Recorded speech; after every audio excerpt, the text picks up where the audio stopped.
जी नमस्कार, आपका शुभ नाम क्या हुआ? मेरा सत्येंद्र प्रकाश रघुवंशी 2008 पास आउट। सत्येंद्र प्रकाश रघुवंशी 2008 पास आउट हुए, यानी 2008 में आपने प्लस टू किया। किस नवोदय विद्यालय? मैंने जवाहर नवोदय विद्यालय दिनाजपुर छत्तीसगढ़। अभी आप क्या कर रहे हो? अभी मैं लॉ स्टूडेंट हूँ और कई सारे सामाजिक संगठनों में एज एग्जीक्यूटिव मेंबर मैं अपनी जिम्मेदारी निभा। आप मध्य प्रदेश से रांची कैसे आना हुआ? छत्तीसगढ़ से मैं रांची आया हूँ, इसलिए आया हूँ क्योंकि कई सारे एग्जीक्यूटिव मेंबर्स में हमको इलेक्शन कराने पड़ते हैं, जिसके फेयर इलेक्शन का जो आपने पहल किया है, जी उस पहल को हम उससे प्रेरित होके हम उस प्रक्रिया को सीखने आए। मैं बताना चाहूँगा अभी आपसे सवाल पूछने पहले, आज झारखंड में नाज मतलब कि Navodaya alumni association of Jharkhand का यह महाकुंभ आज के दिन आयोजित किया गया है और इसमें लोकतांत्रिक ढंग से यहाँ पर चुनाव, जो पदाधिकारीगण होते हैं ऑफिस बेयरर, उनका चुनाव किया गया है बिल्कुल लोकतांत्रिक ढंग से और बहुत साफ सुथरे ढंग से। इसमें ऑनलाइन भी हुआ है और ऑफलाइन भी हुआ है, यानी कि फिजिकली भी, और जो कुछ अमेरिका में है, दिल्ली में है, लेकिन झारखंड के नवोदयंस है तो उन लोगों को मौका दिया गया कि चुनावी पद्धति में आप शामिल हो, आप पहले नाज का मेंबर बनो और आप चुनो और सही उम्मीदवार को चुनो और बिना किसी हंगामे के यहाँ पर लोकतांत्रिक ढंग से हम लोगों ने ऑफिस बेयरर का चुनाव किया। इसमें एक चीज़ का ध्यान रखा गया है कि पुराने जो ऑफिस बेयरर हैं उसमें 2-4 ऑफिस बेयरर हर साल कंटिन्यू करें, मतलब इस बार अगर 2-4 हट गए, नेक्स्ट टाइम फिर 2-4, फिर अगले साल 2-4, तो खाली होते रहेंगे और वो सर्कुलेट करेंगे ताकि नए लोगों को, नए युवा लोगों को भागीदारी करने का मौका मिले। मैं भी पहले प्रेसिडेंट था, इस बार मैंने छोड़ दिया, सेक्रेटरी का भी चुनाव इस बार हुआ है, तो इस तरह से हम लोग यहाँ पर चेंजिंग ला रहे हैं ताकि जो नई जनरेशन है वो नई नई चीज़ें लाएंगे।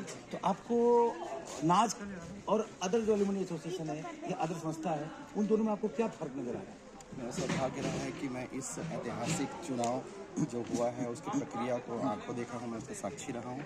मैं दूसरे नवोदय संगठन और इसमें नाज में ये मैं साफ अंतर महसूस कर पाया कि यहाँ जितने एग्जीक्यूटिव मेंबर थे आज जो चुनाव में आए थे सब थे, सेल्फ मोटिवेटेड थे, जिसके ये बहुत बड़ा एक अचीवमेंट होता है किसी भी संगठन के लिए। तो खासकर जो एग्जीक्यूटिव मेंबर हैं जो आने वाले 2 साल में इसको इस नाज संगठन को आगे लेके जाएंगे, उसमें स्व प्रेरणा से आने वाले जो कैंडिडेट्स हैं जिनका चुनाव लोकतांत्रिक ढंग से हुआ है, ये पूरे देश में पहला ऐसा संगठन है जिन्होंने अभिनव प्रयास किया। एक बार और मैं बोलना चाहूँगा, नवोदय विद्यालय की स्थापना 1986 में, 86 से आज 2025 लगभग यानी कितने साल हो गए? 40 वर्ष होने जा रहे हैं। नवोदय विद्यालय की स्थापना को 40 वर्ष हो रहे हैं। 7 सालों की जो बॉन्डिंग होती है, पूरे भारत के किसी भी नवोदय में आप चले जाओ, हर नवोदयंस का जो प्रेम की जो भावना होती है वो लगभग सेम होती है। क्या आप क्या बोल रहे हो? निश्चित रूप से जो हमारे संगठन है जैसे स्थापित होती है वह प्रक्रिया जो उसकी होती है वो औपचारिक होती है। हम बता देते हैं जो हमारे संबंध है वो अनौपचारिक संबंध है। तो हम लोग का जो ग्रोन अप हुआ है नवोदय में वो बिल्कुल लगभग सेम हुआ है। और सबसे खासियत है एक सरकार की या फिर जो भी उस समय ह्यूमन रिसोर्स डिपार्टमेंट में जो भी रहे होंगे, तो उन लोगों ने क्या सोचा था कि एक माइग्रेशन सिस्टम हो। माइग्रेशन सिस्टम मतलब कि रांची के लोगों को कश्मीर के लोगों को कन्याकुमारी के लोगों को उत्तराखंड के लोगों को नॉर्थ ईस्ट के लोगों को पंजाब, मतलब पूरे भारत के लोगों को जोड़ने के लिए यहाँ पर माइग्रेशन सिस्टम की स्थापना की गई। और क्लास 9-10 में माइग्रेट किए जाते हैं बच्चे इस नवोदय से उस नवोदय। 10th के बाद भी माइग्रेशन का सिस्टम है कि जहाँ पर साइंस नहीं है वहाँ पर साइंस के बच्चों को इधर से उधर भेजते हैं। तो ये जो माइग्रेशन सिस्टम है, आपको क्या लगता है उसका क्या फ़ायदा मिला है? सांस्कृतिक, हर प्रदेश का एक विशेष सांस्कृतिक पहचान होती है जिसको जानने पहचानने के लिए, उस डाइवर्सिटी को जानने के लिए ये माइग्रेशन सिस्टम जहाँ तक जो हमारे नवोदय विद्यालय एजुकेशन सिस्टम में जरूर लाया होगा।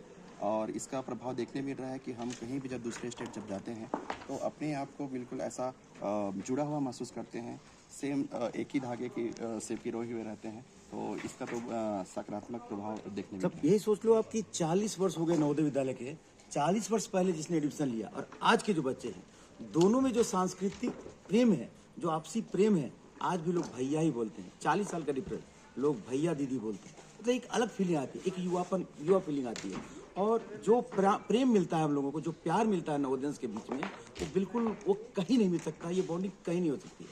हम लोग तो दूसरे प्रदेशों में भी, मैं जयपुर गया था, इसके अलावा कलकत्ता गया था, पटना भी गया था, अभी पटना में फिर होने वाले हैं। तो मैं भी नवोदय के मीट में जाता रहता हूँ। आपका क्या एक्सपीरियंस है? मैं अभी हाल में नवोत्सव उत्तर प्रदेश के जो राज्य के जी मैं वहाँ गया था। जी मैं नहीं जा पाया था, तो नोएडा में हुआ था। जी दिल्ली में जो हुआ था उड़ान में, वहाँ पर भी वहाँ के के जो कार्यक्रम था उसका साक्षी रहा हूँ। जी जी। मान में नहीं जा पाया था क्योंकि उस समय मेरे एग्ज़ाम चल रहे थे और अभी मैं ना जाया हूँ। काफ़ी अच्छा मेरा अनुभव रहा। तो आपको क्या कुछ कमी तो नज़र आई होगी, अब ईमानदारी से बताना कमी क्या रही? कमी मैं यदि कहूँ देख तो कमी नहीं कहना चाहिए, इसको हम सुधार सकते हैं अगली बार। एक फीडबैक के रूप में ये है कि जब इलेक्ट हुए हमारे उसमें कुछ मेंबर्स जो हैं किसी एक स्कूल के, जैसे आपके यहाँ 11 नवोदय विद्यालय है, तो 11 के 11 रिप्रेजेंटेटिव नहीं आ पाए किन्हीं कारणों से, तो कुछ नॉमिनेशन होना चाहिए, मतलब मनोनयन का भी एक ऑप्शन रहना चाहिए एक्चुअली ताकि उस स्कूल का कम से कम एक रिप्रेजेंटेटिव। एक्चुअली इस पर बहुत मंथन की गई थी।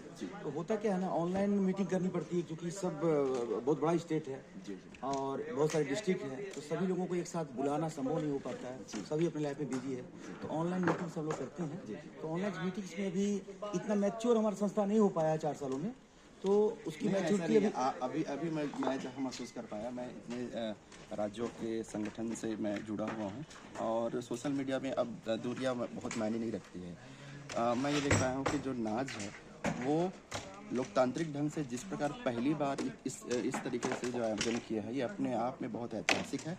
इससे सभी एग्जीक्यूटिव मेंबर जो बाहर के हैं वो प्रेरणा ले रहे हैं। अच्छा, तो ये कहना कि नाच किसी भी रूप से कम है, ऐसा बिल्कुल नहीं है। हम ऐसा चाहते हैं क्योंकि हम इससे जुड़े हुए हैं, क्योंकि अब हम जुड़ाव महसूस कर रहे हैं। मुझे बहुत खुशी हुई कि आपने इसलिए सलाह है बहुत गहराई से नाच को देखा है। जी। और आपने जो कहा है कि मनोनयन की बात, तो उसी के लिए हम लोगों ने क्या किया है कि हर बार जब इलेक्शन होंगे तो टोटल सीट्स खाली नहीं की जाएगी, उसमें 4 सीट्स कंटिन्यू की जाएगी फॉर नेक्स्ट टाइम, तो उधर की जो 4 पुराने एक्सपीरियंस हैं they can give good advice to the new office bearer. तो हर साल हम लोग कुछ सीट खाली करके कुछ खाली करेंगे, जैसे राज्यसभा जी राज्यसभा के बिल्कुल राज्यसभा का पैटर्न है। एक बार हम लोग खाली नहीं करने जाएंगे, नहीं तो अचानक से ये धड़ाम हो सकता है, क्योंकि मैच्योरिटी तो जरूरी होती है ना किसी संस्था चलाने में। जो फाउंडर मेंबर्स हैं उन लोगों को ख्याल रखना पड़ता है कि संस्था बनाई गई है, हम रहे ना रहे, लेकिन ये संस्था, ये नाच, ये चलती रहनी है, तो इसको ध्यान में रखते हुए हम लोगों ने बहुत एक और विशेषता मैंने देख पाया। आज स्टेज में ये भी कहा गया एसोसिएट मेंबर के लिए, नाच का जो परिवार है वो काफ़ी बड़ा है, वो उस चीज़ को व्यापक रूप से देखती है, नवोदय विद्यालय के एलुमनाई परिवार को।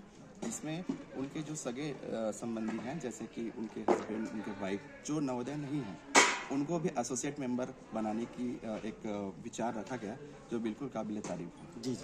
तो बहुत बहुत आभार कि आप इतना पेन लेकर के आए हैं, और मुझे उम्मीद है मेरा सौभाग्य कि आप एक मैसेंजर की तरह से काम करेंगे कि अन्य संस्था भी काम करे, और हम भी चाहेंगे कि नाच में भी जो कमियां रह गई हैं उसमें सुधार की जाए। और मुझे पूरा उम्मीद है कि आगे आने वाले दिनों में और भी सदस्य बढ़ेंगे इसमें, और मेंबर्स बढ़ेंगे। इसके बाद हम लोग नाच महोत्सव के बाद होली महोत्सव मनाते हैं, और होली में भी बिल्कुल पारिवारिक माहौल रहता है। बहुत कम लोग का होता है क्योंकि वो उस आयोजन को बहुत बड़ा हम लोग नहीं कर सकते हैं। हाँ, तो सीमित संस्था है, सीमित संसाधनों का उपयोग करते हुए एक फैमिली गेट टुगेदर की जाती है, और बड़ा आनंद आता है। अगर आप उसमें रहेंगे तो मेरी ओर से एक और अपील है, छोटा सा अपील जी। और वो ये है कि जितने भी कार्यकारिणी सदस्य हैं पूरे देश भर में, जिन्होंने नवोदय विद्यालय संगठन स्थापित करने का जो बीड़ा उठाया है, वो कहीं ना कहीं प्रबंधकी उसमें चुनौतियों से गुजर रहे हैं। मैं चाहता हूँ कि ऑल इंडिया एक ऐसा मीट भी होना चाहिए बीच में, ताकि जितने एग्जीक्यूटिव मेंबर हैं, जो कार्यकारिणी सदस्य हैं, उनसे एक वार्तालाप हो जाए, ताकि उनकी कुछ अच्छाइयाँ जो हम ग्रहण कर सकें और उनसे कुछ सजेशन ले सकें। और हम जो जैसे कि अभी नाच ने बेहतरीन कार्यक्रम करके दिखाया है, तो ये जो प्रबंधकी जो गुण हैं उसको बाकी देश के अन्य नवोदय संगठनों में उसका लाभ ले सकें। हम लोग चाहेंगे कि हम लोग देश के अन्य भागों से जुड़े, लेकिन उस बीच में ये कहना चाहूँगा, झारखंड थोड़ा सा ट्राइबल बेस्ड जगह है और वन आच्छादित क्षेत्र है, कम्युनिकेशन की समस्या है ना, सुदूर ग्रामीण क्षेत्रों में विशेषता है, ये नहीं विशेषता भी है, लेकिन एक कमी है, थोड़ी सी आर्थिक रूप से कमजोर क्षेत्र है। जबकि मिनरल रिच होते हुए भी यहाँ पर थोड़ा शिक्षा और स्वास्थ्य या आर्थिक स्थिति के मामले में काफ़ी पिछड़ा हुआ है, कम्युनिकेशन के मामले में पिछड़ा हुआ है। तो झारखंड में थोड़ी सी ये सारी चुनौतियाँ हैं, उन चुनौतियों के साथ हम लोग आगे बढ़ रहे हैं, और हम लोग तो कोशिश करते हैं कि ऑफिस वगैरह रिप्रेजेंट करें। अभी बिहार में आने वाले दिनों में हो रहे हैं, उसके अलावा दिल्ली में होते रहते हैं, उड़ीसा में होते हैं, तो हम लोग हर जगह जाने की कोशिश करते हैं। बट सीमित संसाधन है, समय है, सभी लोग अपने अपने प्रोफेशन में बिजी हैं, तो उसी में समय निकाल के करना है। और हम लोग को नाच का सम्मान भी करना है कि नाच इसलिए बनाया गया है, उन उद्देश्यों को, उन चुनौतियों को पूरा करें। और बहुत बहुत एक बार आपका मैं आभार करता हूँ। छोटे भाई भी बहुत हुआ शुक्रिया, बहुत और शुक्रिया। आप मेंटर के रूप में पूरे भारत में आप अलग जगह लगाओगे नवोदय के लिए, ये बहुत खुशी हुई है। बहुत बहुत धन्यवाद। बहुत बहुत धन्यवाद।